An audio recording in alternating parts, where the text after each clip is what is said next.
रमापत्यष्टकम् श्रीगणेशाय नमः। जगदादिमनादिमजं पुरुषं शरदम्बरतुल्यतनुं वितनुं धृतकञ्जरथाङ्गगदं विगदं प्रणमामि रमाधिपतिं तमहम्। कमलाननकञ्जरतं विरतं हृदि योगिजनैकलितं ललितं कुजनैः सुजनैरलभं सुलभं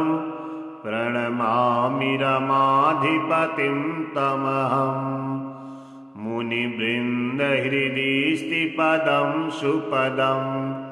निखिलाध्वरभागभुजं सुभुजं हृतवासवमोक्षमदं विमदं प्रणमामि रमाधिपतिं तमहम्। हृतदानवद्रितबलं सुबलं स्वजनास्तसमस्तमलं विमलं समपास्तगजेन्द्रधरं सुधरं प्रणमामि रमाधिपतिं तमहम्। परिकल्पितसर्वकलं विकलं सकलागमगीतगुणं विगुणं भवपाशनिराकरणं शरणं प्रणमामि रमाधिपतिं तमहम्। मृतिजन्मजराशमनं कमनं शरणागतभीतिहरं दहरं परितुष्टरमाहृदयं सुदयं प्रणमामि रमाधिपतिं तमहम्। सकलावनिबिम्बधरं स्वधरं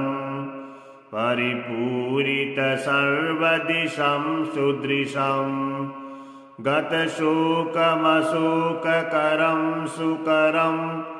प्रणमामि रमाधिपतिं तमहम्।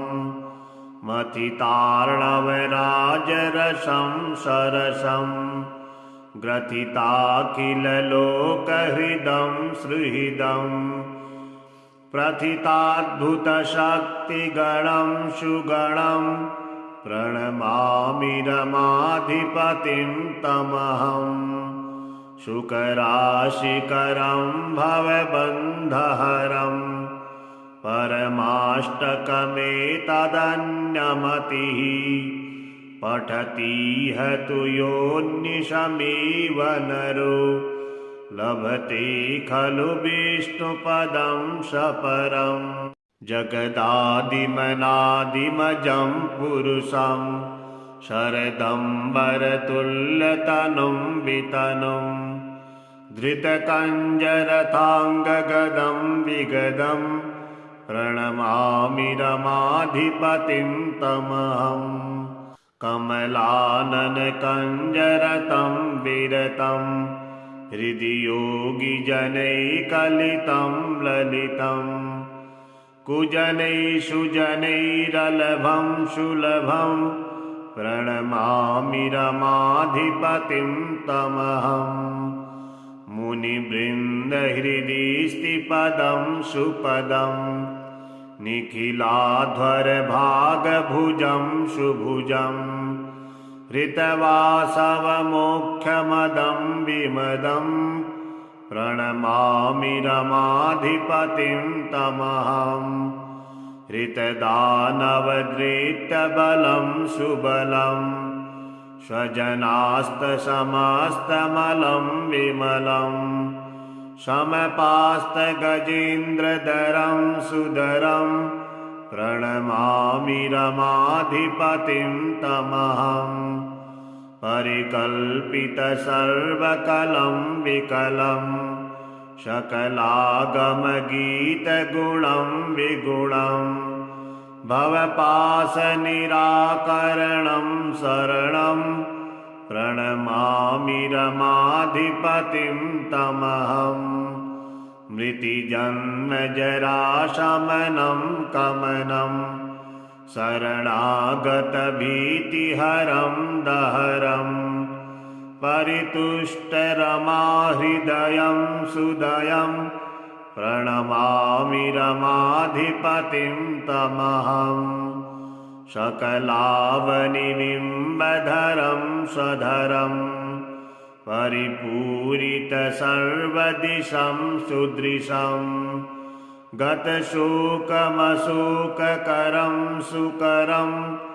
प्रणमामि रमाधिपतिं तमहं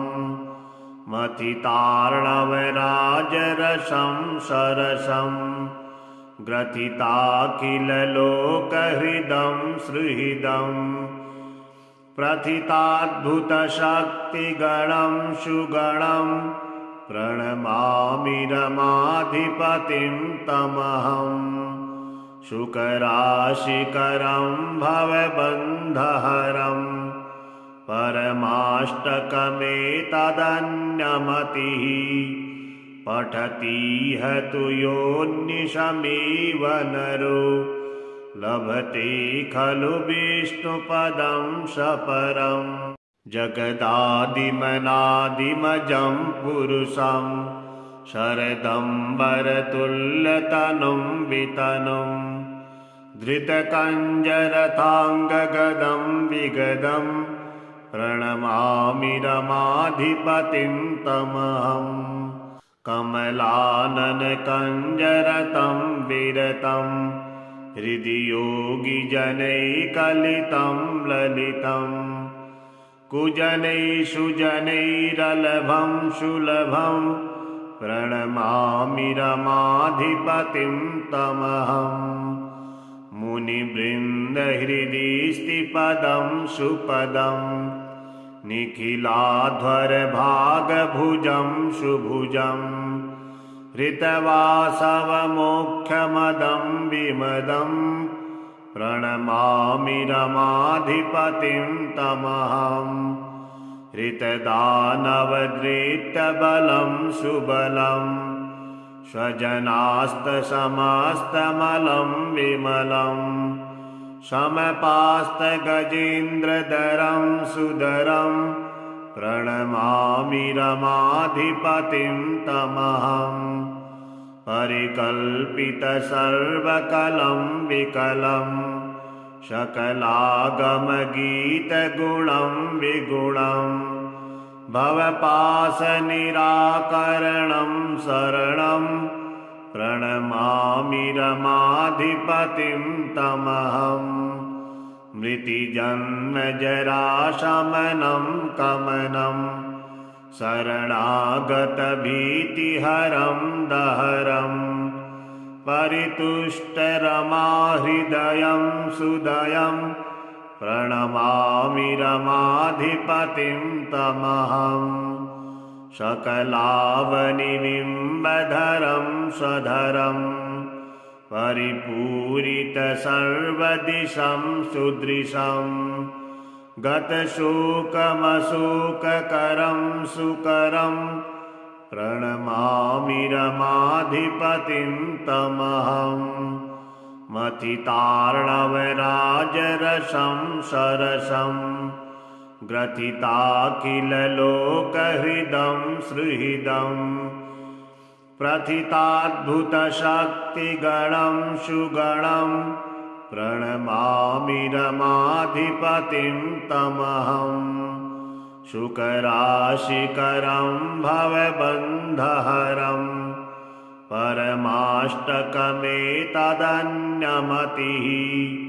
पठतीह तु योऽनिशमेव नरो लभते खलु विष्णुपदं सपरं जगदादिमनादिमजं पुरुषं शरदम्बरतुल्यतनुं वितनुं धृतकञ्जरथाङ्गगदं विगदं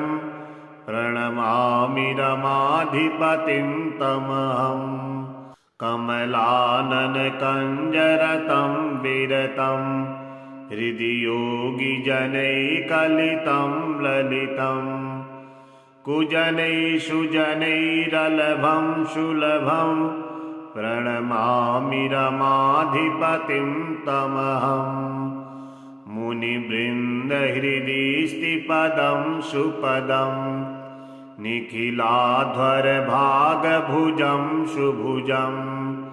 हृतवासवमोक्षमदं विमदं प्रणमामि रमाधिपतिं तमहम् हृतदानवदृष्टबलं सुबलं स्वजनास्तसमस्तमलं विमलं समपास्तगजेन्द्रधरं सुधरं प्रणमामि रमाधिपतिं तमहम् परिकल्पितसर्वकलं विकलं सकलागमगीतगुणं विगुणं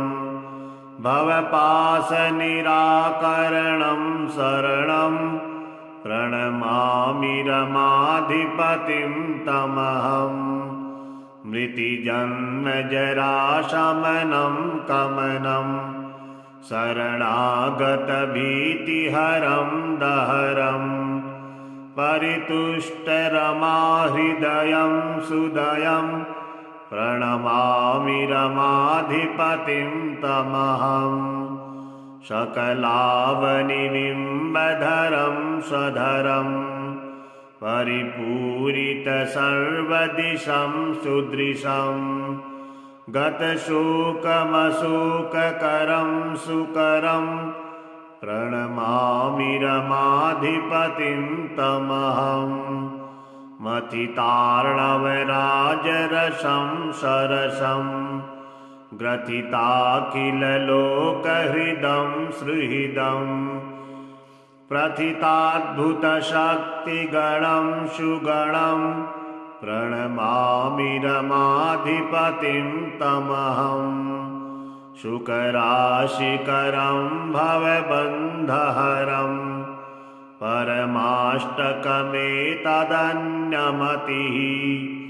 पठतीह तु योऽनिशमेव नरो लभते खलु विष्णुपदं सपरं जगदादिमनादिमजं पुरुषं शरदम्बरतुल्यतनुं वितनुं धृतकञ्जरथाङ्गगदं विगदं प्रणमामि रमाधिपतिं तमहम् कमलाननकञ्जरतं विरतं हृदि योगिजनैकलितं ललितं कुजनैः सुजनैरलभं सुलभं प्रणमामि रमाधिपतिं तमहम् मुनिवृन्दहृदि स्थिपदं सुपदं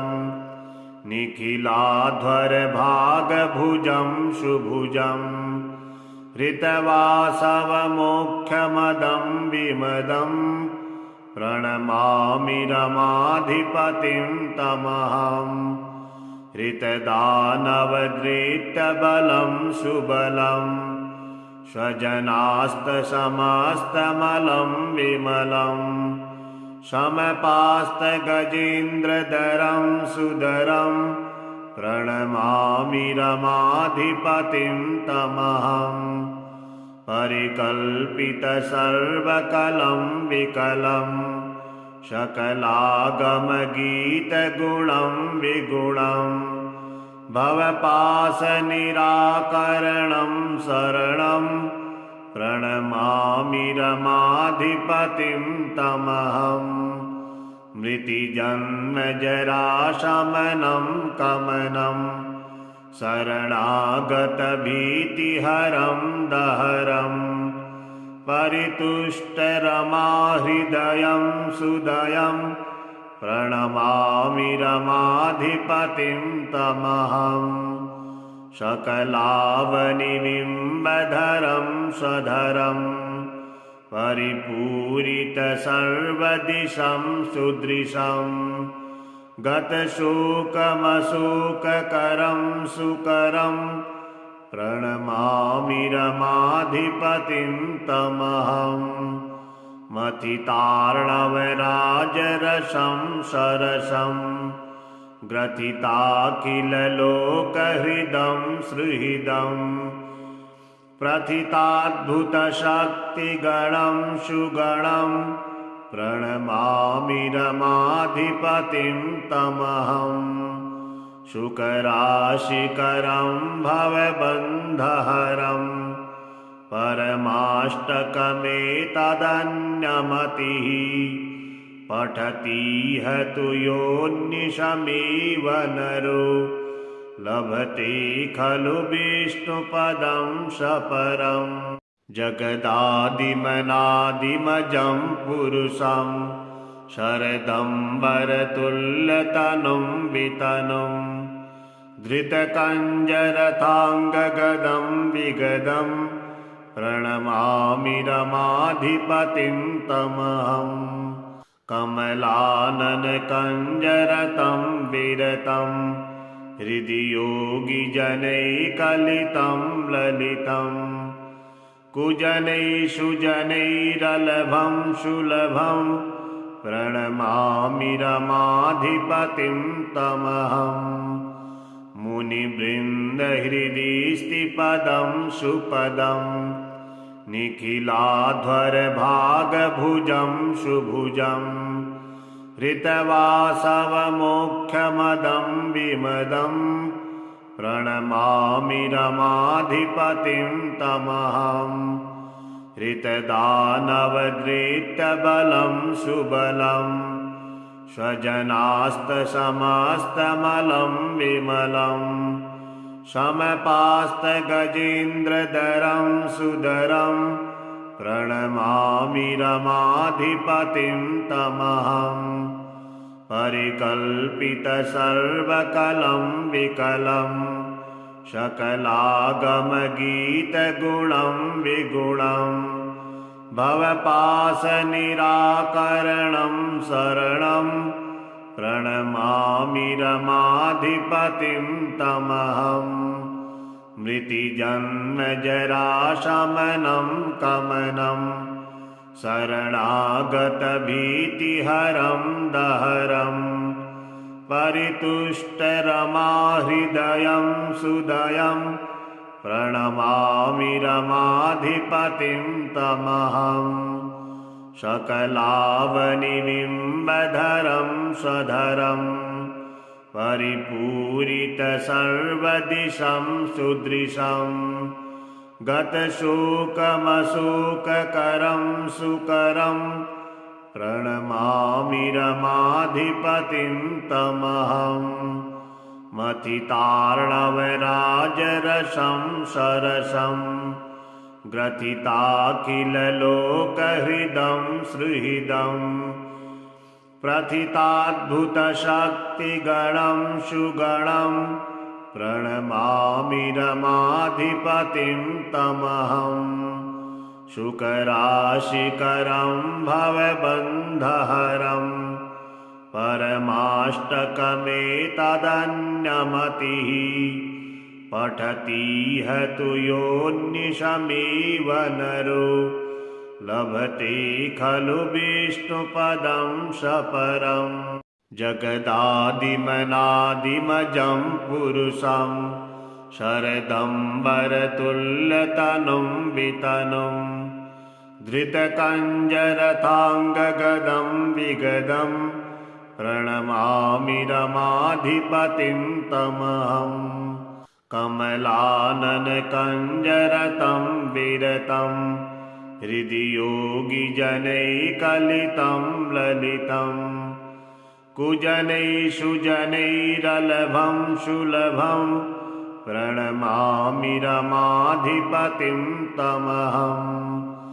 मुनिवृन्दहृदि स्थिपदं सुपदं निखिलाध्वरभागभुजं सुभुजं हृतवासवमोक्षमदं विमदं प्रणमामि रमाधिपतिं तमहम् हृतदानवद्रेत्यबलं सुबलं स्वजनास्तसमस्तमलं विमलं समपास्तगजेन्द्रधरं सुधरं प्रणमामि रमाधिपतिं तमहं परिकल्पितसर्वकलं विकलं सकलागमगीतगुणं विगुणं भवपाशनिराकरणं शरणं प्रणमामि रमाधिपतिं तमहं मृतिजन्मजराशमनं कमनं शरणागतभीतिहरं दहरं परितुष्टरमाहृदयं सुदयं प्रणमामि रमाधिपतिं तमहं सकलावनिबिम्बधरं स्वधरं परिपूरितसर्वदिशं सुदृशं गतशोकमशोककरं सुकरं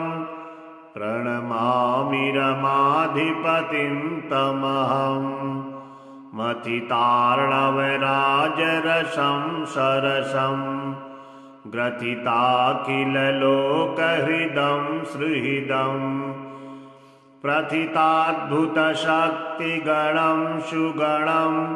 प्रणमामि रमाधिपतिं तमहं शुकराशिकरं भवबन्धहरं परमाष्टकमेतदन्यमतिः पठतीह तु योऽनिशमेव नरो लभते खलु विष्णुपदं सपरं जगदादिमनादिमजं पुरुषं शरदम्बरतुल्यतनुं वितनुं धृतकञ्जरथाङ्गगदं विगदं प्रणमामि रमाधिपतिं तमहं कमलाननकञ्जरतं विरतं हृदि योगिजनैकलितं ललितं कुजनैः सुजनैरलभं सुलभं प्रणमामि रमाधिपतिं तमहं मुनिवृन्दहृदि स्थिपदं सुपदं निखिलाध्वरभागभुजं सुभुजं हृतवासवमोक्षमदं विमदं प्रणमामि रमाधिपतिं तमहं हृतदानवदृष्टबलं सुबलं